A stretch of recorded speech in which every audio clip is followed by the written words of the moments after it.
I'm Donna Hughes. I'm a professor here at the University of Rhode Island, and we're here to give you a presentation on human trafficking and cases in human trafficking. And the presenters are going to be, from my left, Faith Skodmin, who graduated last spring with a BA in psychology and a minor in gender and women's studies. And then Rachel Dunham, who is a double major in psychology and gender and women's studies. And then Lucy Tillman, who is a double major in communications and gender and women's studies.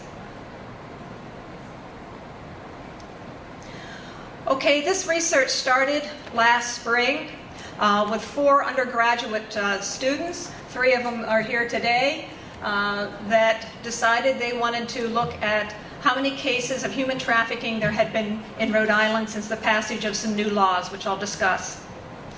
I give you a little bit of background on what human trafficking is. It is sometimes called modern-day slavery. And it's important to understand that human trafficking is a serious criminal practice, and it's a violation of human rights. And although we've had laws against slavery for many years in the United States, in 2000 they updated the laws and created a new crime called human trafficking with the passage of the Trafficking Victims Protection Act. And what it did is it defined this new crime called human trafficking, and they created 2 types of human trafficking: forced labor and sex trafficking. Okay, I want to give you a little bit of a definition. It can be technical. I'll try to summarize what the federal definition of human trafficking is according to this law. As I said, 2 types: sex trafficking and forced labor. On sex trafficking, it's when a commercial sex act, that is what sometimes we call prostitution, is induced, which means someone is made to do something, by force, fraud, or coercion. Or if the person is not attained the age of 18. In other words, if there is a minor that is involved in a commercial sex act, that is automatically considered to be sex trafficking. And the way they define a commercial sex act is an act by the means, any sex act on account of which anything of value is given or received by any person. So it doesn't necessarily even have to be money. And then the other type of human trafficking is forced labor. And that involves, if there's recruitment, harboring, transportation, provision, or obtaining a person for forced labor or services. Through the use of force, fraud, or coercion, that is considered to be human trafficking and is a serious violation of federal law. Okay, to give you a little bit of background about Rhode Island. Rhode Island has an unusual legal background to consider human trafficking, particularly sex trafficking. And that is, they had decriminalized prostitution from 1980 until 2009. And what that means is that prostitution, if it occurred indoors, was a private act. The law had no interest in that act. It could not be investigated. And that created a tremendous challenge for law enforcement to investigate sex trafficking. As a result of this decriminalization of prostitution, there was a lot of growth of the sex industry throughout the state, particularly in Providence, because prostitution was a legitimate business activity. And it created over this 30-year period a real culture of acceptance of and impunity. And what it meant was that there were legitimate businessmen who were in the practice of running brothels. There was also some that were still breaking the law, but nonetheless this was not considered to be a crime. And what this did is it hindered federal law enforcement from investigating sex trafficking because there was no probable cause for investigating prostitution if it occurred indoors. And therefore, from the time the federal law was passed in 2000 until 2009, there were no federal prosecutions of sex trafficking. Then in 2009, 3 laws were passed that enabled law enforcement to start to address human trafficking. One of the things was prostitution was recriminalized, which enabled law enforcement to start investigating. It also created a comprehensive human trafficking law, which included sex trafficking and forced labor. And the state law was similar to the federal law, and pretty much the same in the way it defined the crimes. And there was an employment ban on hiring a minor for any sex or adult entertainment establishment, which kept minors, supposedly kept minors out of the sex businesses. And most importantly, for what we're going to discuss, it enabled local, state, and federal law enforcement to investigate sex trafficking. Okay, the methods. What have we done in the last year? First of all, I want to say that the 3 students did the work. I supervised this work. I gave them suggestions. I did lots of editing. We talked about things a lot, but they collected this data. They're the ones that went to the police stations, to the courthouses, to get the documents. And we based our study on primary documents from the police departments. Included statements by police officers, defendants, and witnesses. We got court documents from the U.S. District Court for the District of Rhode Island and the Superior Court of Rhode Island, which included indictments, plea agreements, and sentencing memorandum. So in other words, we went to the primary original documents to get the information. When there were gaps, we relied on media, which included press releases from the Rhode Island Attorney General's office and the U.S. Attorney's office, newspaper, TV, news coverage, and cases. This research relied totally on what were public records. Okay, just to give you a quick outline of the presentation, we're going to talk about backgrounds of victims and perpetrators, which are the traffickers, how victims were recruited. We use this word recruited because it's part of the law, but what it really means is how the trafficker got control of the victim. Analysis of the one forced labor case, and then analysis of the cases of sex trafficking, which will give you more about the perpetrators and the victims. We'll talk about domestic trafficking, which is trafficking inside the United States, and we even have 2 cases in which it was entirely inside Rhode Island. How the victims were exploited, how the cases were identified, and then the outcomes, the prosecutions. Okay, Lucy, I'll just squeeze back here. Okay. All right, so in the 6 cases of sex trafficking and 1 case of forced labor that have been prosecuted in Rhode Island since the new laws were passed in 2009, there were a total of 11 victims.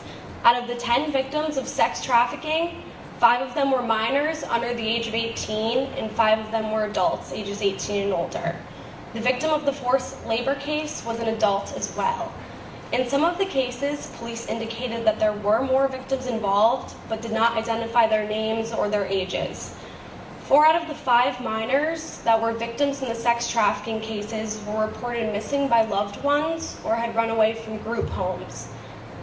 4 of the sex trafficking cases involved interstate transportation, meaning that the victims and traffickers were from out of state and brought to Rhode Island for prostitution.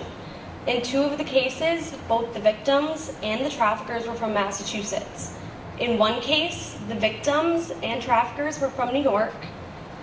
In 1 case, the victim was from Massachusetts and the trafficker was from Georgia. And in 1 case, both the victims and the traffickers were from Indiana. There were 2 cases where both the victims and the traffickers were from Rhode Island, so this can be said to be Rhode Island domestic trafficking or interstate transportation. And then the victim of the forced labor case was from the Philippines. So now I'm going to talk about the background of the sex traffickers. Out of the 8 sex traffickers, 6 of them had previous criminal records, and 3 of those 6 had committed violent crimes that are related to human trafficking, so that's what I'm going to get into. In 1 case involving a trafficker who had committed a serious crime, the trafficker, Stephen Ardrey, had a criminal record of sexual violence. Audrey had previously been arrested in 2007 in Georgia for pimping and soliciting sex from a 17-year-old girl. At the time, he was only sentenced to 28 days in prison and 11 months of probation. Troy Footman, another trafficker with an extensive criminal history, had been in and out of the court system for years. He used methods of coercion, debt bondage, and violence to run his prostitution rings. His life of crime started at a very young age, preying on young and vulnerable girls, initially appearing to be a good guy by lending a helping hand in their time of need. In 1999, Troy Footman was convicted of conspiracy to transport 3 minors, ages 14, 16, and 17, from Lowell, Massachusetts to Newcastle, Delaware, for the purpose of prostitution and sexual activity. The testimonies of these victims indicated a variety of tactics used by Footman to maintain power over his victims. When the 14-year-old victim ran away from home, she met Footman and began prostituting for him, giving him all of her profit.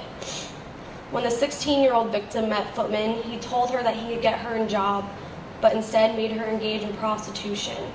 Footman impregnated her a few months later. When the 16-year-old victim received a restraining order against Footman and attempted to return home, Footman was there waiting for her. Footman pulled her out of her home with the help of 2 men, shoved her in a car, and forced her to continue to engage in prostitution. When she tried to leave again, Footman found her and brutally beat and raped her for over 45 minutes. Fearing for her life, she agreed to continue to engage in prostitution for him. Footman convinced the 17-year-old victim, who was having problems with gaining custody of her child, to engage in prostitution as a means to make money to get her child back. She also tried to escape, but Footman abducted her and then violently beat and raped her with anything in sight. A 4th victim was also indicated in this case, but was not identified. She engaged in prostitution under Footman since she was 16. She confirmed trips to truck stops in Delaware and that the money obtained from the prostitution acts were all wired to Footman. The 3rd trafficker, who had committed violent crimes, Nathan Pope, had an extensive criminal background involving the use of force and intimidation. From 1981 to 2011, Pope was convicted of breaking and entering, armed robbery, mayhem and assault with intent to commit murder, and assault and battery of a police officer. Pope also had an outstanding warrant during the trial for punching his grandfather and pregnant girlfriend in the face. United States Attorney Peter Nerona explained, "This appears to be a pattern with Mr. Pope. He punched victim 1 in the face in Warwick, Rhode Island, and threatened victim 2 with the same."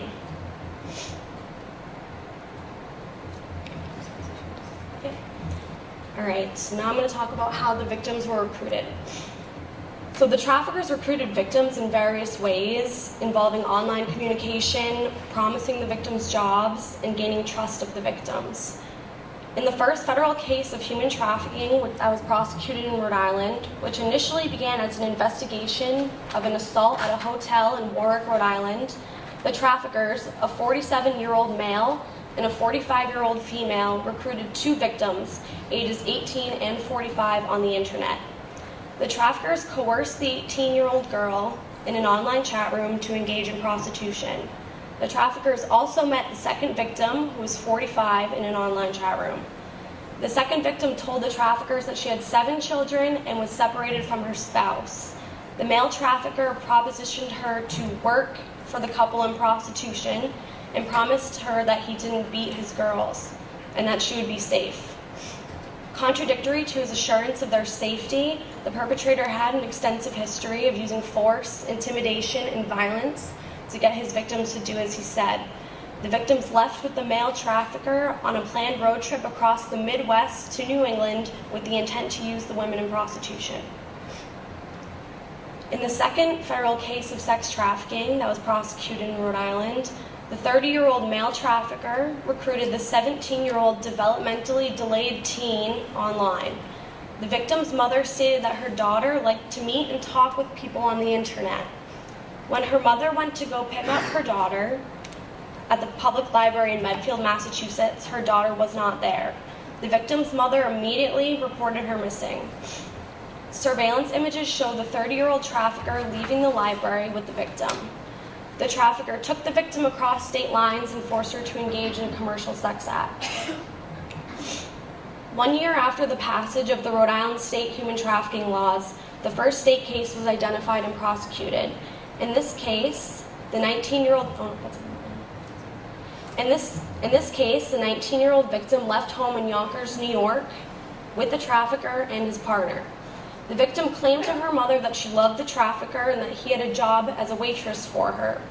Although the victim kept in contact with her mother, she never disclosed her exact whereabouts. The traffickers recruited girls who they grew up with in their neighborhood, girls who knew and trusted them. They knowingly preyed upon girls who they knew were vulnerable. The perpetrators manipulated and intimidated, using physical and psychological abuse in order to coerce their victims into engaging in prostitution. In the next Rhode Island state case, the 29-year-old trafficker, a homeless man, used a runaway teen who had repeatedly left the group home where she was staying in order to make money for himself. The trafficker was an acquaintance of the 17-year-old victim's sister and would oftentimes stay at the victim's sister's house. The victim would also stay at her sister's house when she would leave the group home. The trafficker asked the victim if she wanted to make extra money as a prostitute. At first, the victim refused, but then later agreed, although she was a minor and could not legally consent to commercial sex acts. In another state case, the trafficker, a 51-year-old man with an extensive criminal background, recruited young girls from the Boston area and transported them to Providence under the pretense of working as exotic dancers. One victim was a 15-year-old girl who had been reported missing. There was another 15-year-old girl who was found in a motel in Seekonk, Massachusetts, where the trafficker kept the girls. This perpetrator had a long criminal history and was known to prey on vulnerable young girls for the purpose of making them engage in prostitution. He would not only use physical abuse and threats, but he'd also use his personal charm to recruit his victims. He presented himself to the victims as someone who was lending a helping hand in their time of need. However, he eventually exploited them. And then in another state case, a 21-year-old female perpetrator acted as a madam and recruited a 14-year-old girl who had been reported missing for 6 weeks after she had left through the window of her group home. When the victim met the trafficker claimed she could provide the victim with a job, and the victim accepted, but instead the trafficker made her engage in prostitution. The trafficker admitted to police that there were more victims, including a 17-year-old girl, but they were not identified.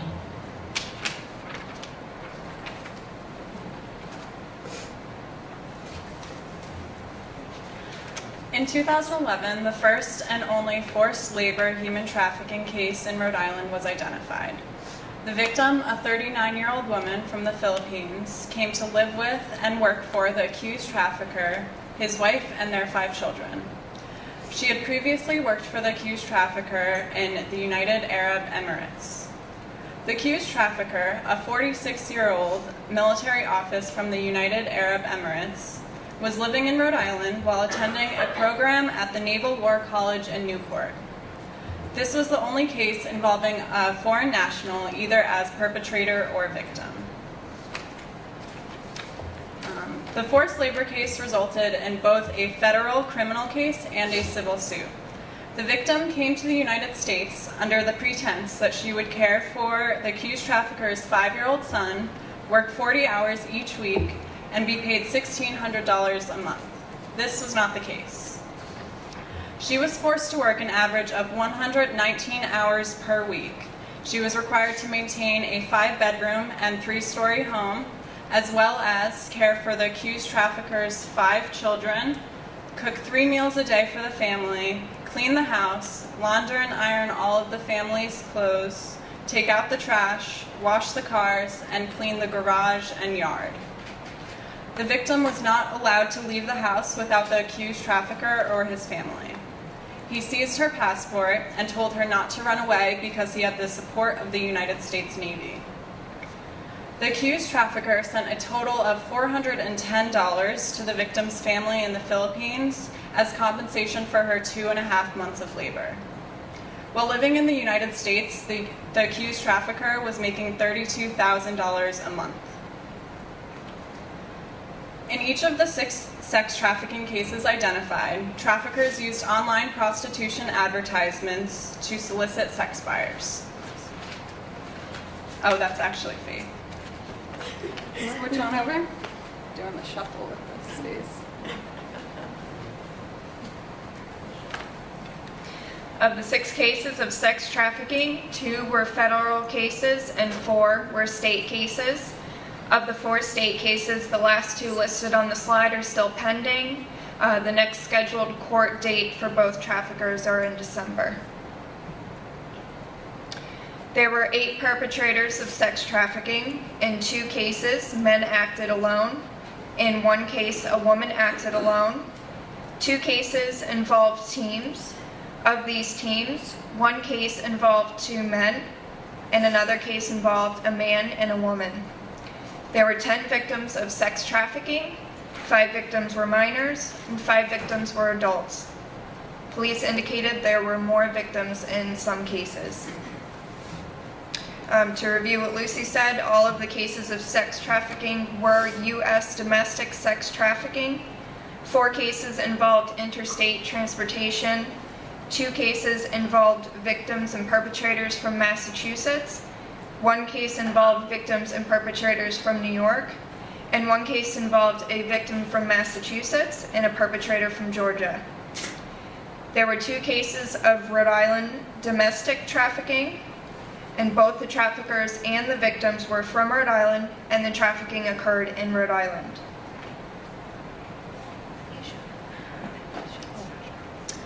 Oh, okay. One note that's on here that I wanted to add, that when there was lobbying for the laws in 2009, a lot of attention was focused on the Asian massage parlors. And I just wanted to note that since then, there have been no cases based on the Asian massage parlors.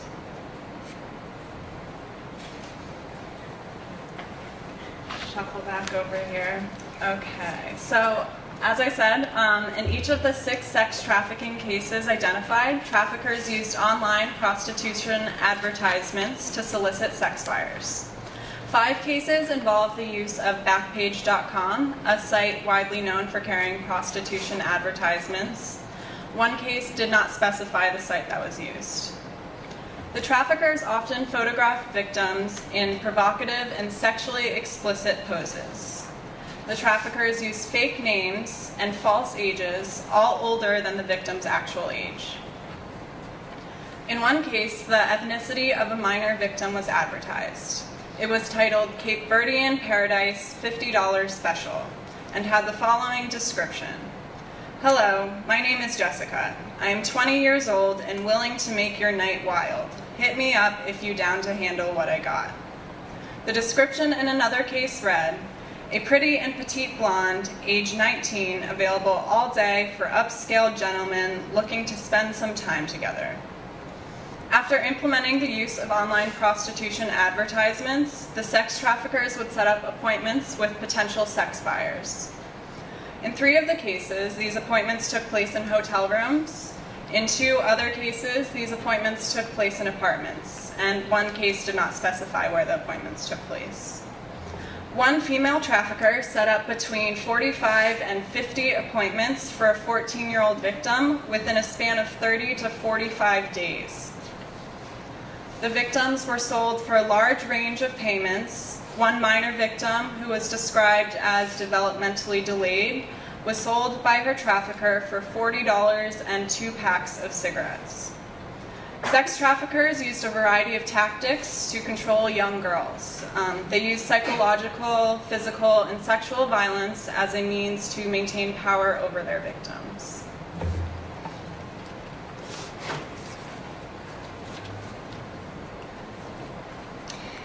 In 6 cases of sex trafficking, citizens, educated professionals, and mothers of the victims provided crucial information to the police. In half of the sex trafficking cases in Rhode Island, the mothers were actively involved in the recovery of their daughters. The mother of a missing teen with a developmental disability reacted immediately when her daughter was missing from the library where she was to pick her up.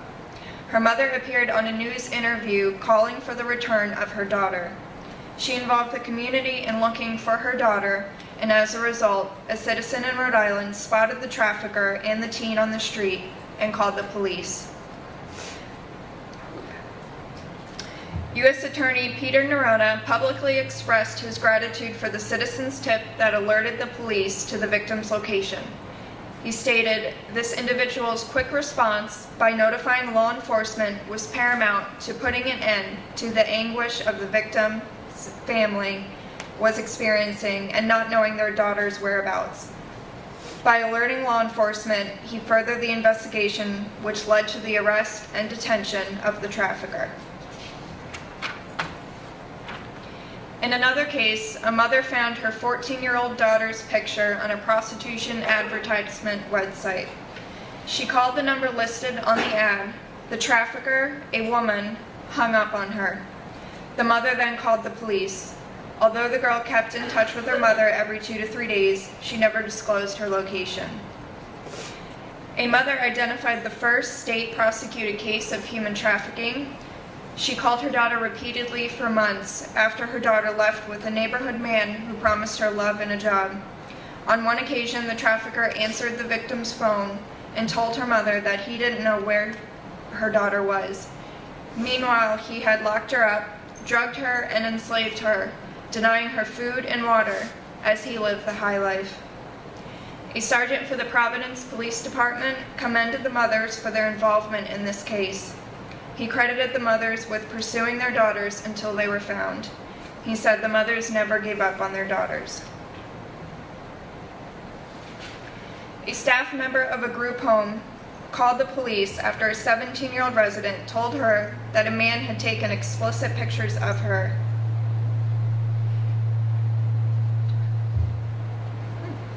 and posted them on a prostitution advertisement website. The victim also said that she was being pimped out by the man. The victim had often run away to her sister's house where she met the trafficker.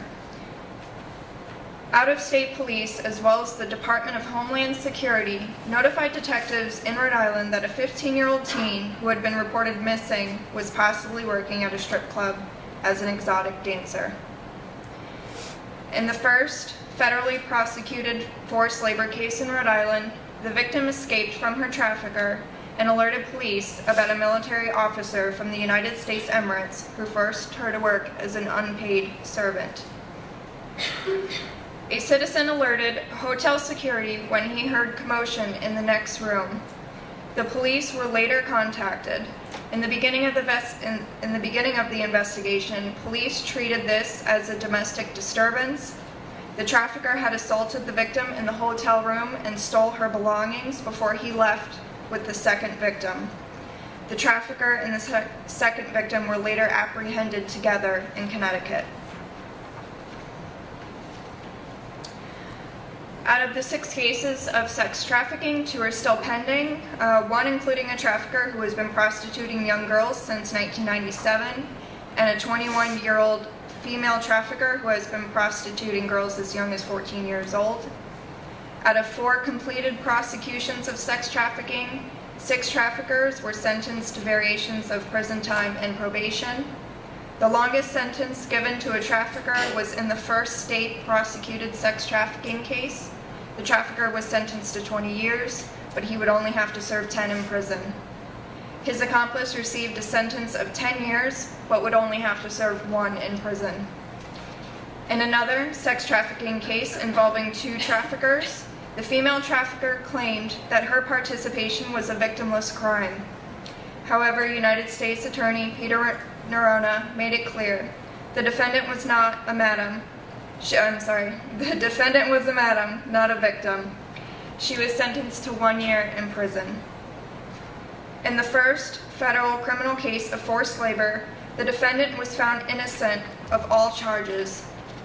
After the criminal case was completed, the victim was able to continue her civil complaint against the trafficker. The trafficker was found in violation of the Trafficking Victims Protection Act in order to pay $1.2 million to the victim. Both judges in the forced labor case had different attitudes about the credibility of the witness. According to the judge in the criminal case, the victim's testimony didn't have a ring of truth. In this case, the victim's first testimony was thrown out because the court interpreter used a different dialect than the witness, and admitted to not translating her testimony verbatim. The victim was able to testify again, but this, along with other court factors, may have influenced the sentencing. The judge in the civil case stated the victim's testimony was highly credible.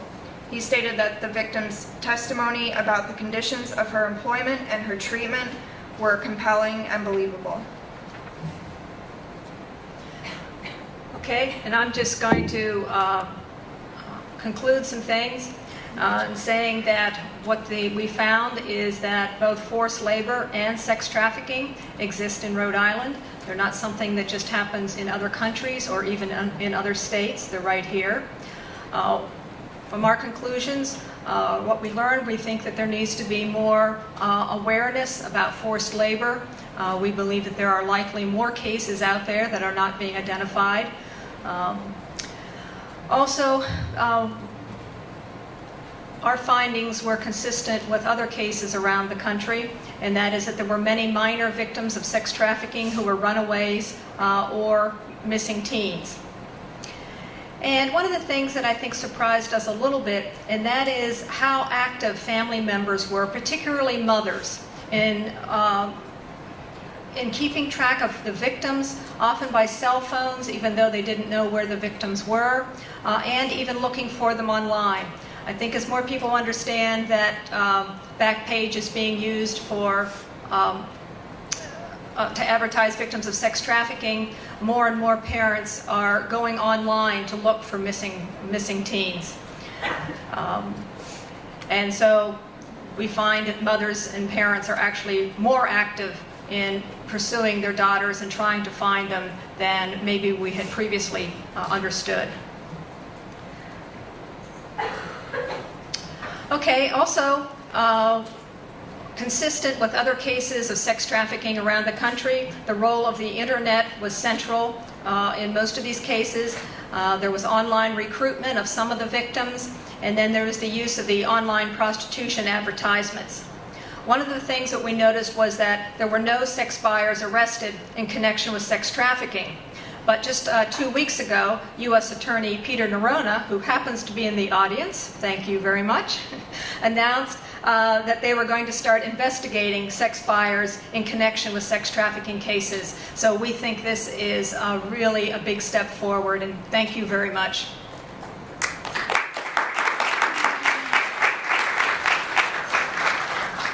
Okay, we can open this up for questions and answers.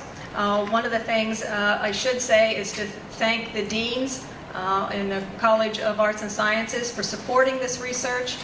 They have really been essential to providing me the time to mentor the students.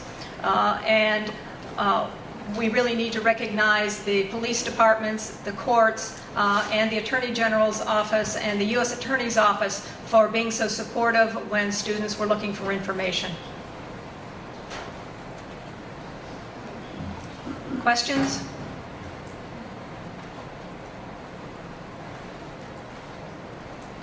Yeah. Adria? Well, first of all, I have to tell you it's hard to hear this. Like, literally, I feel this pressure in me. It's just really hard. And I want to apologize to my students who are here also with their feelings. Here's my question. I'm intrigued by that Backpage.com, and I'm assuming that there are many such pages. And I'm trying to think of like sort of proactive ways. And so these are my thoughts, and so my question is this the kind of thing that's being done? So I'm thinking that if loved ones and parents are reporting to local police, are local police, all over the state then guiding these loved ones to the assortment of these pages so they can kind of really do some research? Well, I hope if the police are notified that they themselves are going to be going to the online sex ads, the prostitution ads, to look for them. But I heard a presentation by someone at the National Center for Missing and Exploited Children recently, and she said that when they get reports of missing teens, they go right to Backpage. I should mention that there are other online sites for prostitution ads. The one that got a lot of attention years ago was Craigslist, and there was a case right here in Rhode Island that was important in helping Craigslist decide that they would not run those prostitution ads anymore. When, I can't think of his first name, Markoff, who was known as became known as the Craigslist killer, attacked a victim in a Warwick hotel. But one of the things I will say, and that is that we really are not going to be able to make a sizable difference in stopping sex trafficking as long as it's legal to, or long as, I shouldn't put this, it's not legal, as long as it is acceptable to advertise victims of sex trafficking online. Jody? The sentences seem so short, and I would think that once released, what's to keep a sex trafficker or a human trafficker from going back? A year? I mean, what's being done while they're in serving time? And is there, I would assume, recidivism, or they're just returning to their old patterns? What have you found? Well, I don't know, does someone want to say, just remind them how many of the convicted sex traffickers already had previous pimping records? Already. Yeah, just go So, ahead. well, 3 out of the 6 had criminal. 3 of the 6 that had criminal records had previous, trafficking charges, pimping charges, or any sort of violent crime. So, I mean, with one of them came out, Peter Nerona said that it's an obvious pattern. I think it's kind of one of those things that they will continue to return, or what we've seen. I also add that at the federal level, if someone is convicted of sex trafficking of a minor, they are considered a sex offender and have to become a registered sex offender. And I can't remember if that's true under the state law or not. I'm seeing a nod. Yeah, it is. In Audrey's case, to the sentence, Stephen Audrey is one of the individuals you mentioned, received 14 years. That was I think, fairly significant sentence. In these cases, really, no sentence long enough, but 14 years. That was a sentence that we were pleased with, generally. Donna? In Rhode Island, within the next 5 years, do you foresee any legislature coming for the demand side for the sex buyers? Well, one of the things I can say in that is that we already have a law against prostitution and against soliciting sex acts, which could be used. We also have a law that is a serious crime, a felony in Rhode Island, if you solicit a minor for sex. And as U.S. Attorney Nerona has announced, they are going to start investigating sex buyers in connection with sex trafficking cases. I'm a Providence resident, and on my walk home, my short walk from the bus stop to my home, I pass by 2 places that are lit and look like a Asian massage parlor. I'm curious, is there anything a citizen can do proactively? Or, I know that they're there, it's very clear what they're set up to do. Yeah, my suggestion is that you call the police. The police need to know that citizens see these places and know what they are. In 2012, the Providence Police did shut down a number of massage parlors, but there are still some in operation. So I think citizens, because the laws exist, the citizens need to let their mayors, town councils, and the police know that they want something to be done about it. So you spoke about Backpage, and I'm just wondering if the police are doing anything to maybe take down sites like that. If they're so well known, why aren't we doing anything to just get them off the internet? There have been a number of cases and one just initiated in Boston, in which minor victims are suing Backpage. These were minor victims of sex trafficking who said, you allowed us to be advertised for sale. To date, all the cases have failed. That Backpage has been able to say that, well, we didn't really know, therefore we cannot be held accountable for it. Can't be held responsible for it. As I said, there's a new case just out of Boston. But you're absolutely right. As long as they can continue to do this when they're advertising essentially what are enslaved people, we will not make a sizable difference. Just to touch upon that, just really quick, another thing is that when you shut one site down, another one just pops up. So it's just not Backpage in itself. Like Craigslist was just shut down a few years ago for that section, the escort service, and now we have Backpage. And so it's a matter of, I think, like Donna mentioned, changing the law. Cool. How long would you say if the victim does manage to escape, how long are they in danger for their perpetrator finding them or back in?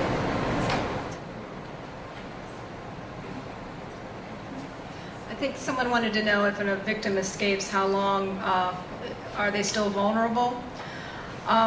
Pimps certainly have a reputation for tracking down victims and forcing them back into prostitution. How long that is, I really can't say, but what we'd like to see is that they would be in jail rather than being out there being able to track down victims.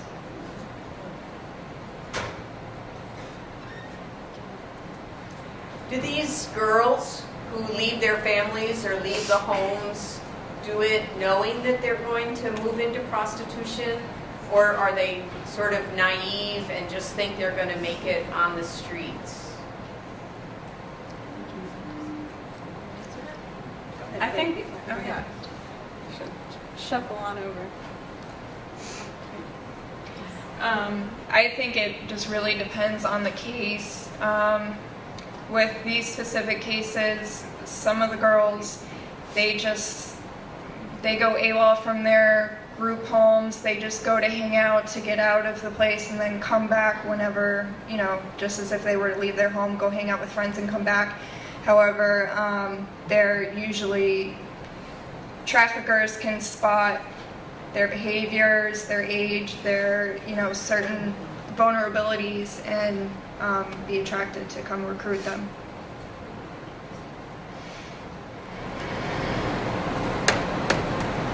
Hi. You mentioned male and female perpetrators. What is the percentage of boys and men involving victims as well? You're talking about male victims? Yes. Okay, I think that's a really good question because for years we've really only focused on female victims. But one of the things we know, and that is in a recent study from New York City of the victims that were mostly on the street, they found that approximately 50% of the victims of sex trafficking were boys. So I think there are many more victims of sex trafficking that are males that are not being recognized.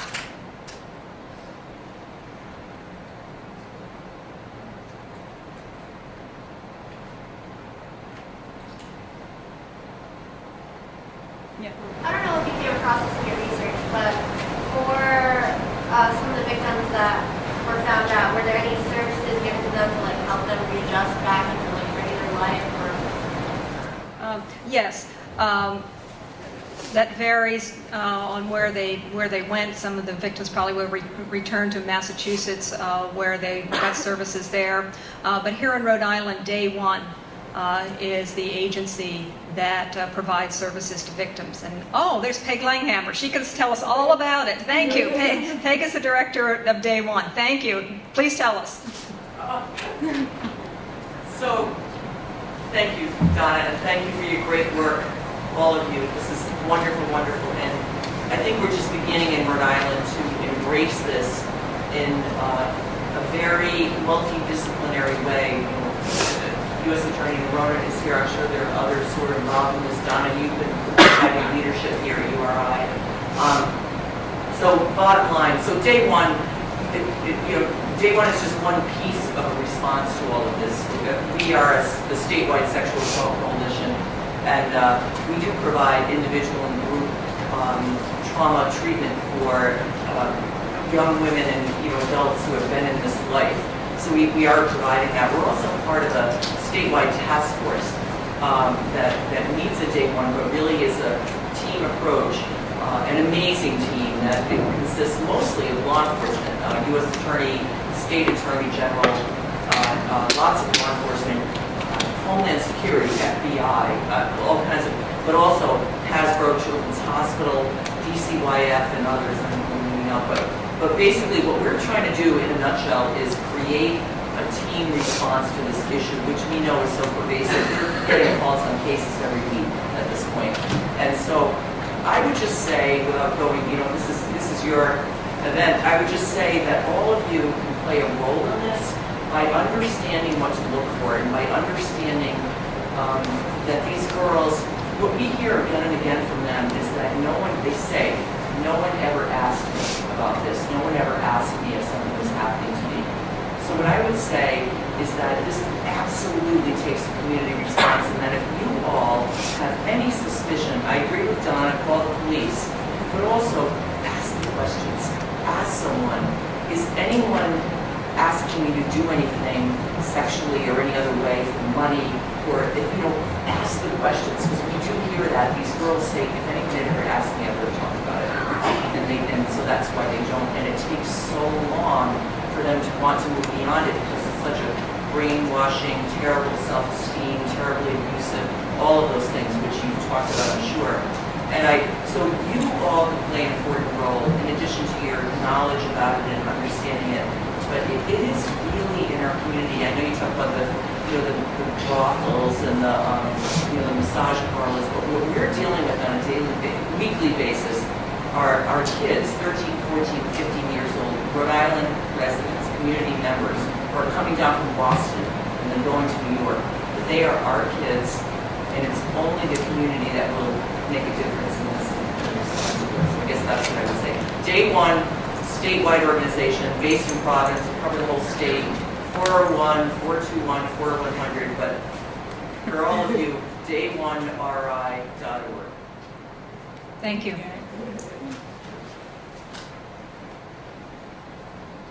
Yeah. Was there anything that surprised you about the research?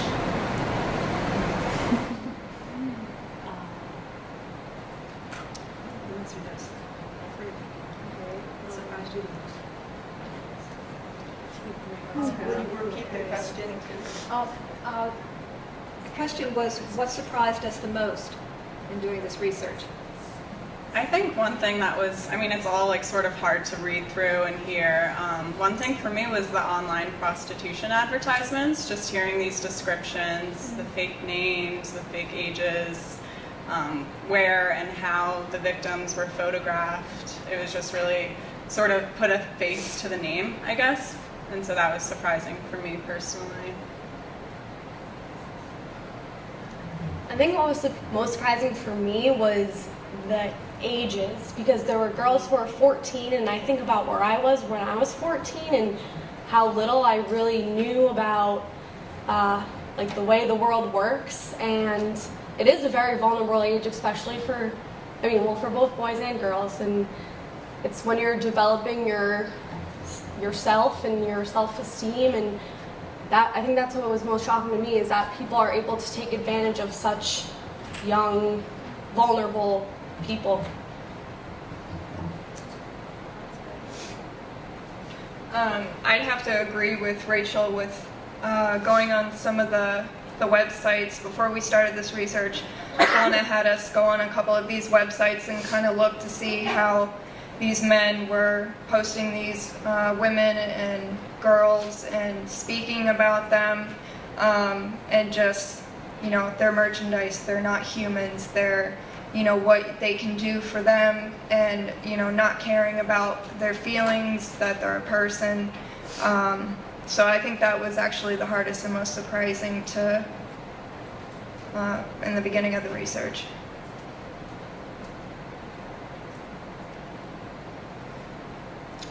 Other questions, comments?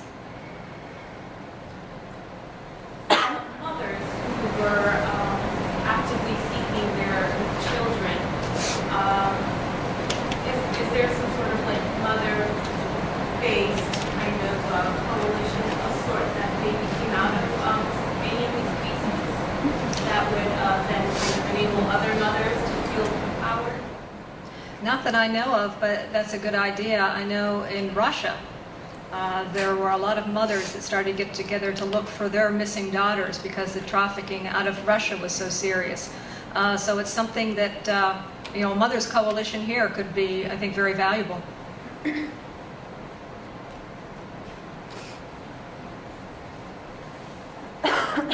Other comments or questions? Okay, well, thank you very much for coming, and thank you very much, Mr. Nerona and Ms. Langhammer, for coming to support us.